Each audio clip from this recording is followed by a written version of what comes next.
भाषण प्रबन्धन किसिमको हुन्छ, संवाद कति किसिमको हुन्छ, विषयका आधारमा संवाद धेरै किसिमको हुन्छ।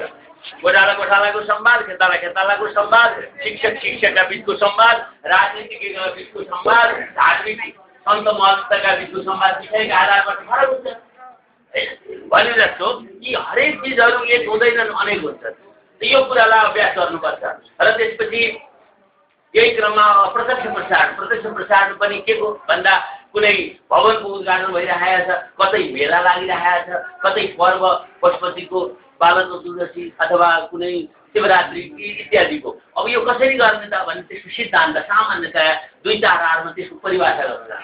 कसरी परिभाषा गर्ने? संवाद, दुई वा दुईभन्दा बढी मानिसहरूका बिचको कुराकानीलाई संवाद भनिन्छ। संवादलाई डायलग, कन्भर्सेसन वा बातचित वा वार्तालाप पनि भनिन्छ। यसरी के एउटा ढाँचा हो नि त सुन्ने। यो किनभने यो बोलेरै सुन्ने, तर लिखतका रूपमा दोस्रो समूहको भाइ बहिनीहरूलाई तयार गरिदिँदै गरेको हुनाले त्यो चिज तपाईँहरूले सहज रूपमा उनीहरूले जति दुःख पाए सहज रूपमा त्यो पद्मकन्यामा चाहिँ अर्को म्याडमले लेखाउनुहुन्छ, मैले चाहिँ यो अभ्यास गराउँछु है। अर्कैको चिज कति त्यति अलिक ऊ पनि लाग्दैन, के अरे यही ठिक हो यति नै होला भनेर ल्याइहाल्नुलाई पनि मन लाग्दैन। दैनिकी यो दैनिक भनिहाल्छु नि। यो दैनिकी त यसभित्र पर्दैन, तर के भने दैनन्दिनी पनि भनिन्छ त्यसलाई। रोजनाम्चा, रोज लेखिने रोजनाम्चा पनि भनिन्छ, दैनन्दिनी पनि भनिन्छ, दैनिकी पनि भनिन्छ, डायरी पनि भनिन्छ। यो चिज एउटा साह्रै राम्रो कुरा हो। आफूलाई व्यवस्थित गराउन, आफूले कुन दिन के सोचिएको रहेछ, आफूले कुन दिन के सम्झिएको रहेछ, आफूले कुन दिन कोसँग भेटेको रहेछ इत्यादि कुराको विवरण हुन्छ। अब फुर्सद भनेको त झ्यालखानमा हो है। 17 साल पुसमा विश्वेश्वर प्रसाद कोइराला झ्यालखान गए। उनैका लागि एउटा झ्यालखान बनाइयो, सुन्दरी जल थल झरनाहरू गाउने, केही ढुङ्गाको गाना, के अरे माछाको नाच, पहरै खर्गाउने भनेर है। अब त्यो सुन्दरी जलको त्यो झरनाको वर्णन देवकोटाले पनि गरेछ कवितामा। हेर्नुहोस् न, गर्नुपर्ने जीवनमा कुरा के रहेछ भन्दा बेकार कुनै चिज पनि छैन। तपाईँ हामीले सम्झे जति लेख्ने, सोचे जति साकार रूप दिने है। तर तपाईँ हामीले आफ्नै जीवनलाई सदुपयोग गरेनौँ, आफ्नै जीवनको महत्त्व बुझेनौँ, आफ्नै जीवनलाई ठम्ब्याएनौँ, आफ्नै जीवनलाई उपयोग गरेनौँ, आफ्नै जीवनलाई सम्मान गरेनौँ भने अरूबाट कसबाट के पाइन्छ? त्यो जीवनमा पाइन्छ। मैले बुझेको कुरा यहाँ, तर मेरो कुरा मिल्दैन। किन भन्दा म 500 प्राध्यापकहरूको बिचमा पनि फरक है। अब यहाँ अब तपाईँहरूलाई भनिराखेकै छु होइन, पहिलो कक्षा लिएँ, अहिलेसम्म लिइरहेको छु। अब 24 वर्ष भयो। अब यस बिचमा चाहिँ थुप्रै लगभग 200, 250, 300 कोही नेपाल सरकारका त्यतिखेरका श्रीपादको सरकारका उपसचिव, कोही सचिवहरू पनि आए, 6-7 जना सचिवहरूले पनि पढाए, मन्त्रीहरू है पनि कोही आए पढाउनलाई। अब तर ती के भन्दाखेरि ती सबैको पढाइ उनीहरूको के होइन भन्दा पेसा होइन। उनीहरूले यसो गरिदिउँ, अर्काले गर्दा गरिदिउँ होइन, त्यसो गर्दा पो ठुलो हुन्छ कि भनेर गरे जस्तो कि त्यसो गर्दा पो ठुलो हुन्छ रहेछ कि फुर्सदमा गरिहालौँ न, राते जाति केही पनि मिलिहाल्छ इत्यादि कुरा अर्कै।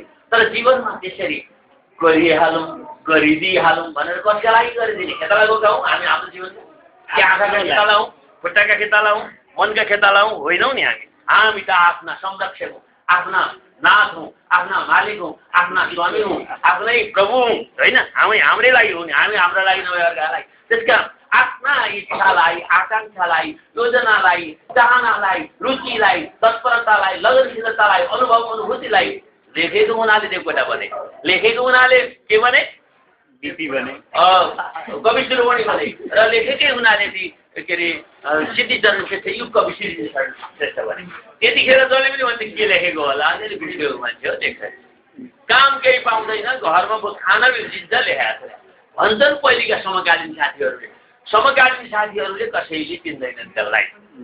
पुलिसको प्रमुख आइजिपीलाई त्यसको नातिले के चिन्ने होइन, त्यही मलाई त्यो पापा दिने बुढो भन्ने होला होइन। तर उहाँ त उसको महत्त्व अर्कै छ नि। 1000 जनाले एकैचोटि सेलेक्ट हाल्छ होइन, त्यो उसले पायो भने जुङ्गा तान्छ, नातिले पायो भने होइन, के मतलब छ? अब त्यसको फुली, त्यसको टोपीको के मतलब छ? डन्डाको के मतलब छ? त्यस कारण महत्त्व भनेको आफ्ना बेलाका मान्छेले बुझ्दैन, आफ्ना समकालीन मान्छेहरूले बुझिराखेको हुँदैन। त्यसो भएको हुनाले त्यो चिज भनेको अरूले अलिक टाढा काले देख्छन् बुझ्छन् र त्यो सूर्य यहाँ टाढाबाट नजिकै आइदियो भनेदेखि हामी त डढेर खराइने भइहाल्छ। त्यसको दूरी चाहिन्छ ठिक यति टाढा हुँदा रमाइलो है। हिमाल कति राम्रो हुन्छ वरिपरि टाढाबाट यसो पल्टेर अलिअलि घाम लागेको बेला हेर्दा चढ्दाखेरि त त्यहाँ हेकार हेकार गरेर दिनै है कहिल्यै नफर्कने गरी गाह्रो छ। त्यसलाई भनिन्छ साङ्ग्रिला हो। यस्ता जीवनका सबै अनुभूति उकालो चढेका ओह्रालो झरेका तेर्सो हिँडेका नदी तरेका खोला तरेका साथीभाइहरूसँग भेटेका बस्यौँ। अब पिकनिक वनभोजहरू गइएको रमाइला रमाइला मेरा जीवनका रमाइला साथीहरू भनौँ, ती रमाइला साथीहरूलाई नोट गरौँ, उनीहरूका व्यवहार चरित्र चिन्तन सोच गरौँ, लेखौँ। यसो गर्दा गर्दै के त भन्दा यस्तो लेख्नलाई ती भाइले भने जस्तै दैनिकीले महत्त्वपूर्ण दिनदिनै दैनिकी भनेको बिहान घटेको घटनालाई दिनभरि सम्झिराखेर यसरी लेख्छु भनेर राति सुत्नुभन्दा अगाडि लेख्ने हो। लेख्ने अनि एक दिनको लेख्ने हो दैनिकी भनेको। दिन यी दैनिक अब यी प्रति लागु दैनिकी भयो, रोज नाम्चा डायरी होइन।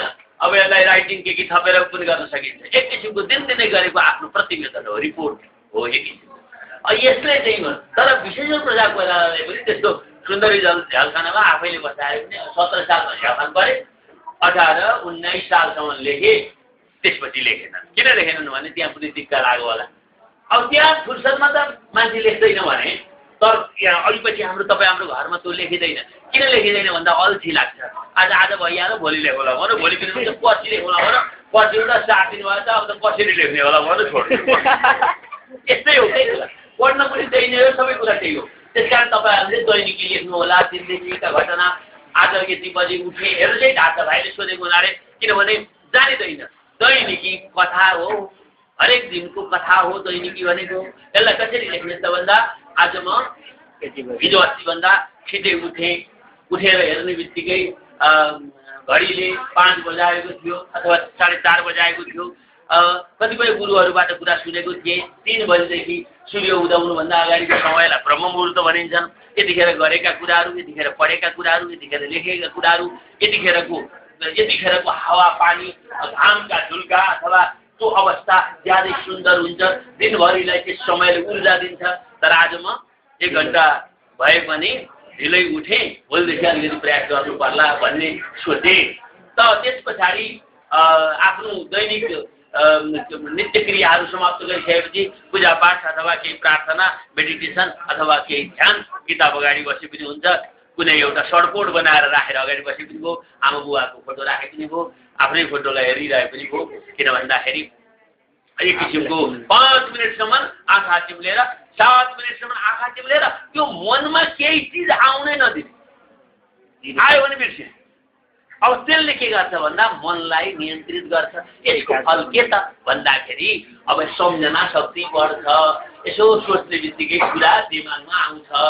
अलिकति आफूलाई नियमित बनाउन, आफूलाई निरन्तरता दिन, चिन्तनको निरन्तरता, समझको निरन्तरता, स्मृतिको निरन्तरता।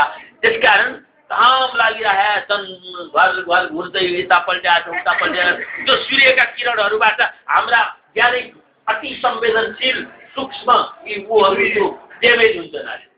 त्यो एक किसिमको घामको सुत्नु हुँदैन, घाम झुल्किँदा सुत्नु हुँदैन, त्यो जागेको अवस्था हुनुपर्छ भनेको हुनाले प्रातःकालमा उठ्ने। र मेरो यो नियमित छैन भन्नु, आफूले नियमित छैन, तथापि म प्रयास गर्छु, किनभने प्रयास नै जीवन हो। यस पछाडि 8 बजेतिर मैले चिया खाएँ, 9:30 बजे आफ्नो अफिसमा जानुपर्ने कामका लागि खाना खाएर लुगा लगाएर तयार भएँ र सधैँ जस्तो बौद्ध आएर म आफ्नो अफिस बाबुजातिर लागेँ। दिनभरि फाइलहरूलाई सार्दा र त्यसलाई खोतल्दा र त्यसभित्रको धुलोलाई बिस्तारै नाकले लिँदै दिन बित्यो।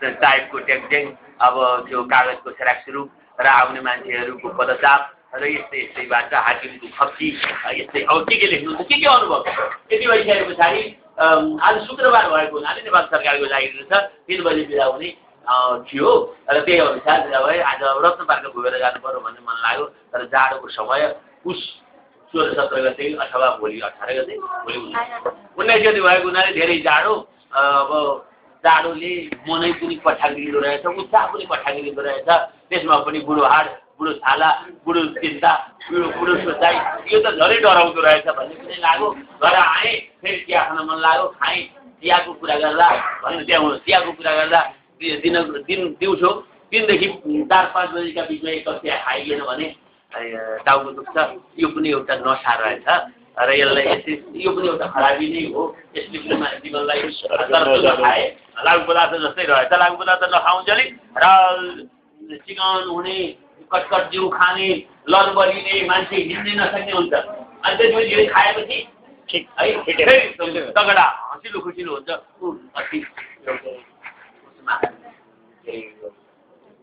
गौशालाको पर्खालमाथि ती साना साना 12-14-13 वर्षका केटाकेटीहरू छन् डेन्ड्राइट है त्यो के चुगेर यसो हरेक केटाकेटीहरू त्यो अब 14-15 साल त फेरि त्यसलाई बाँच्न लिन्छन् अनि फेरि जिउ गरेर खान लाग्छ त्यसको बाँच्न यसरी के हरेक दिन सुपारी पनि त्यही हो गुल्खा होइन अब अनेक किसिमका ती सुरो खानु पनि त्यही हो सुपारी चलाउनु लङ खानु पनि त्यही हो चिया खानु पनि त्यही हो अब प्राय गरी यसो लेखपढ गर्दाखेरि खानुपर्छ रातभरि बसिन्छ भनेदेखि अलिकति कागतीको 2-4 थोपा अथवा 8 थोपा खानु भनेर चाहिँ कागतीको धेर खानु हुँदैन त्यसको लागि शरीरलाई फेरि बेफाइदा हुन्छ भन्छ तर अलिकति नुन अलिक बिरे नुन हालेर 10 रुपियाँको बिरे नुन ल्यायो भने त्यो धेरै हुन्छ त्यो अलिकति हालो कागज के अरे यो उसको के अरे अदुवाको सुठो बनाएको त्यसलाई आगोमा गरेको त्यसको झुलो अलिकति हालो अनि नुन अलिकति हालो अलिकति चिनी हालेर त्यसरी 2-4 गिलास खायो भने रातभरि पढ्नु बस्दाखेरि पनि त्यो कुराको अल्छी लाग्दैन हाई आउँदैन शरीरमा फुर्ती आइरहन्छ हामीलाई टाउको दुख्छ शरीरमा फुर्ती आउँदैन दिक्क लाग्छ यो के रहेछ भन्दा शरीरमा पानीको कमी चिनीको कमी नुनको मात्राको कमी यसरी पनि गर्न सकिँदो रहेछ र त्यसकारण हरेक चिज नशा तर के गर्ने अब जीवन नै मेरो लागि एउटा नशा बनाएको छ जीवनले बाँच्न चाहनु है मिठो खान चाहनु यो पनि त नशै हो त्यसकारण जीवनलाई सोचे चार बज्दाखेरि जीवन सोचिसकेपछि र त्यस पछाडि आफ्ना आफन्त मान्छेहरू केही मान्छेहरू जो 10 वर्ष अगाडिदेखि भेट्नु सकेका थिएनन् फलानाहरू आउनुभयो उहाँसँग गफगाफ भयो पुराना यादहरू दोहोरिए पुराना सम्झनाहरूलाई पुनरावृत्ति गरियो र यस पछाडि 7 बजे खाना खाइयो र 8:30 बजे मेरो सधैँ एउटा सुत्ने समय ओछ्यानमा गएर पल्टिने समय 9 बजे भए तापनि आज 8 बजेदेखि यसो आँखामा निद आए जस्तो अनुभूति भयो र यो लेखिसक्दा लगभग 2 आँखा 9 उग्रिने स्थितिमा थिएँ तर यो लेखेँ एक दिनको भयो अब फेरि काम देखिन्छ फेरि चिया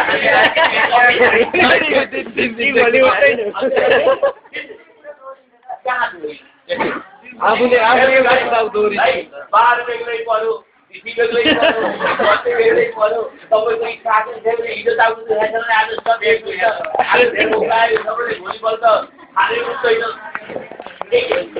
अब यसबाट के हुन्छ त सुन्नुहोस् अब फेरि भन्दैछु म यसरी लेख्दा तपाईँहरूले वार्तालापको परिभाषा जान्नुपर्छ अलिकति संक्षेपमा यसको उसलाई मैले बताइदिन खोजेको के अरे यसको ढाँचा चाहिँ सैद्धान्तिक ढाँचा वाक्कलाको परिभाषा गरिदिनु पर्यो वाक्कला के हो वाक्वाणीको कला भनेको सिप हो यसले चाहिँ मानिस मात्रै यो भाषाको प्रयोगता अरू कुनै जनावरले भाषा प्रयोग गर्दैनन् त्यसलाई भनिन्छ सङ्केत यो भनेको भाषा हो भाषा भनेको भरपर्दो के अरे अभिव्यक्तिको साधन हो भाषाबाट मान्छेको भाषाबाट जे भनिन्छ त्यो निखारेर भनिन्छ समेटेर भनिन्छ सूक्ष्म रूपमा भनिन्छ अब यसैलाई कसरी भन्ने भन्ने कुरालाई चाहिँ वाक्कला भनिन्छ मुख्य रूपमा वाक्कलाका 7 प्रकार हुन्छन् एउटा वक्तृत्वात्मक अभिव्यक्ति हुन्छ एउटा वाद विवादात्मक अभिव्यक्ति हुन्छ एउटा संवादात्मक अभिव्यक्ति हुन्छ एउटा मनोवादात्मक अभिव्यक्ति हुन्छ मनोवादात्मक अभिव्यक्ति चाहिँ के हुन्छ भन्दा मनमनै बोलिने भाषाको प्रयोग हो भने अरू चाहिँ बाहिरै व्यक्त हुन्छन्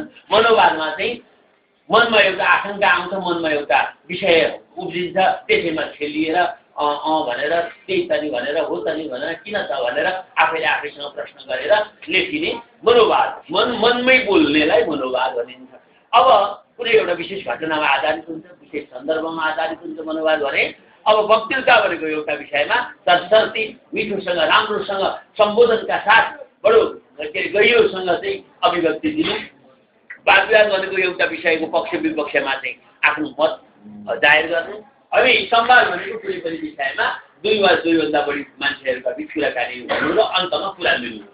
वाद विवादमा कुरा नमिल्न सक्छ अन्तमा, तर संवादमा अन्तिममा कुरा मिल्नुपर्छ। ए तैँले भनेको कुरा ठिकै रहेछ हो, तैँले भनौँ अन्तिममा कुरा सकिन्छ। अनि सुन्नुहोस्, अनि यति भइसक्यो भनिहाल्नु।